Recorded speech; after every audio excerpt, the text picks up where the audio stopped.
ही NLM अशी scheme आहे, याच्यामध्ये आपल्याला काय काय करता येतं.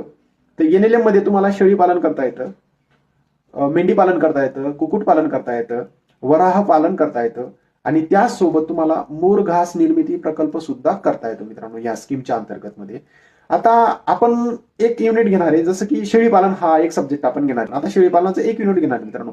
अगोदर ही स्कीम जी होती ना ती खूप मोठ्या लेवलने राबवली जात होती. त्याच्यानंतर सेंट्रल गव्हर्नमेंटमध्ये मिटिंग झाली, त्याच्यात त्यांनी बदलाव केला आणि त्या बदलावामध्ये एक असं आढळून आलं की याचा फायदा सर्वसामान्य व्यक्ती सुद्धा घेऊ शकतो. याच्यात आता शेळी पालनात त्यांनी 5 युनिट केलेले मित्रांनो. तर सगळ्यात पहिलं एक युनिट आहे मित्रांनो की ते 100 शेळ्या आणि 5 बोकड.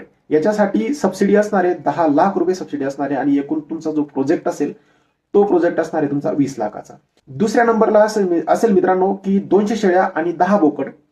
याच्यासाठी तुम्हाला 20 लाख रुपये सबसिडी असणार आहे आणि हा तुमचा टोटल प्रोजेक्ट असणार आहे मित्रांनो 40 लाख रुपये. नंबर 3 ला असणार आहे